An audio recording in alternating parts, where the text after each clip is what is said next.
स्वागत है आपका बी न्यूज नेशन में। मैं हूं आबिद हुसैन शेख। बीजापुर महानगर पालिका के उप मेयर जेडीएस के राजेश देवगिरी की गुंडागर्दी पर एफआईआर। जनता प्रतिनिधि का असली चेहरा हुआ बेनकाब।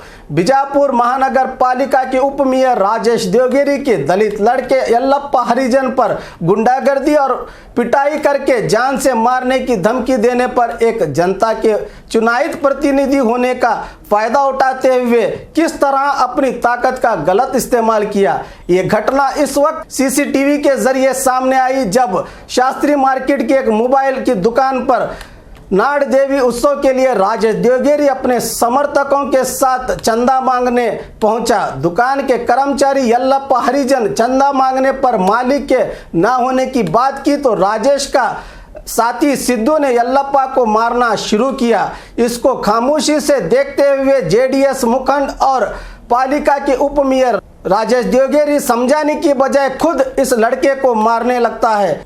इनकी इस हरकत से ऐसा लगता है कि एक बड़ा ओहदे पर रहने वाला नहीं बल्कि बीजापुर नगर का एक इलाके का बड़ा गुंडा हफ्ता वसूली कर रहा है। क्या है इन चुनावित प्रतिनिधियों के लिए ये शोभा देता है। राजेश देवगिरी सिद्धू और समर्थकों पर दलित लड़के को मारने धमकाने और जात पर गाली देने का मामला गांधी चौक पुलिस थाने में दर्ज किया गया है। इन पर सीआर नंबर 251/2017 के तहत धारा 223448 504 506 R/W 344 IPC 3(1)(R)(S) SC and ST PA दाखिल किया गया है।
ಸಂಜೆ 5:30ಗೆ ಒಬ್ಬ ಜನಪ್ರತಿನಿಧಿಗಳಾದಂಥ ಉಪ ಮೇಯರ್ ಆದಂಥ ರಾಜೇಶ್ ದೇವಗಿರಿ ಅವರು ನಮ್ಮ ಒಬ್ಬ ದಲಿತ ಯುವಕ ಒಬ್ಬ ಟಿ ವಿ ಅಂಗಡಿಯಲ್ಲಿ ಕೆಲಸ ಮಾಡ್ತಿದ್ದ. ಆ ಕೆಲಸ ಮಾಡುವಂಥ ವ್ಯಕ್ತಿಗೆ ತಮ್ಮ ಏನಾದರೂ ಚಂದ ಕೇಳಕ್ಕೆ ಹೋದಾಗ ಅವರು ಮಾಲೀಕರ ಕಡೆ ಕೇಳಿ ಅಂತ ಕೇಳಿದಾಗ ಮಗನ ಮಾಲೀಕರ ಕಡೆ ಏನು ಕೇಳ್ತೀಯ ತಂದು ಇವರಿಗೆ ಮನ ಬಂದಂತೆ ಬೇದು ಮನ ಬಂದಂತೆ ಹೊಡೆದು ಮತ್ತು ಅವರಿಗೆ ಅವಾಚ್ಯ ಶಬ್ದಗಳಿಂದ ಬೇದು ಒಬ್ಬ ಜನಪ್ರತಿನಿಧಿಗಳಾಗಿ ಈ ಥರ ಮಾಡುವುದರಿಂದ ಅವನನ್ನು ರೌಡಿ ಶೀಟ್ ಒಳಗೆ ಮಾಡಬೇಕೆಂದು ನಾವು ಜಿಲ್ಲಾಧಿಕಾರಿಗಳಿಗೆ ಕೇಳ್ಕೊತೀವಿ. ನಾನು ಸಾಯಿ ಮೊಬೈಲ್ ಅಂಗಡಿ ಒಳಗೆ ಕೆಲಸ ಮಾಡ್ತೀನಿ. ಮುಂಜಾನೆ ಡೈಲಿ ಹೋಗೋ ಥರ ಇವತ್ತು ಹೋಗಿದ್ದೆ. ಹೋಗೋಣ ಮಧ್ಯಾಹ್ನ ನಮ್ಮದು ಓನರ್ ಇದ್ದಿಲ್ಲ, ಓನರ್ ಊಟಕ್ಕೆ ಹೋಗಿದ್ದರು. ಆವಾಗ ದೇಣಿಗೆ ಅಂತ ಬಂದರು ರಾಜು ದೇವಗಿರಿ ಅವರು. ದೇಣಿಗೆ ಅಂತ ಬಂದ ತಕ್ಷಣ ಇಲ್ಲ ಸರ್ ನಮ್ಮ ಹತ್ರ ದುಡ್ಡಿಲ್ಲ, ನಾವು ಪಟ್ಟಿ ಕೊಡಲ್ಲ, ಓನರ್ ಇಲ್ಲ ಅಂತ ಹೇಳಿದೆ. ಅವ್ರು ಏನಂದರು ಓನರ್ ಇಲ್ಲ ನಾನು ಅವ್ರು ನಮಗೆ ಪರಿಚಯನೇ, ಹಾಗಾಗಿ ನೀವು ಹೊಲ್ಯಾರ ಸುಳಿ ಮಕ್ಕಳು ಹೆಂಗೆ ನಿಮ್ಮ ಹತ್ರ ಪಟ್ಟಿ ಕೊಡೋಕೆ ಆಗಲ್ಲ ಅಂತ 1000 ರೂಪಾಯಿ ಟೇಬಲ್ ಮೇಲೆ ಎಸೆದು ಅವರು 3-4 ಏಟು ಹೊಡೆದ್ರು. ರಾಜು ದೇವಗಿರಿ ಅವರು ಅವ್ರ ಜೊತೆ ಇನ್ನಿತರು. ಅವ್ರು ಯಾರು ಇನ್ನೊಬ್ರು? ಸಿದ್ದು ಅಂತ. ಪೂರ್ಣ ಹೆಸರೇ ಸಿದ್ದರಾಮ್. और खबरों के लिए देखते रहिए बी न्यूज़ नेशन।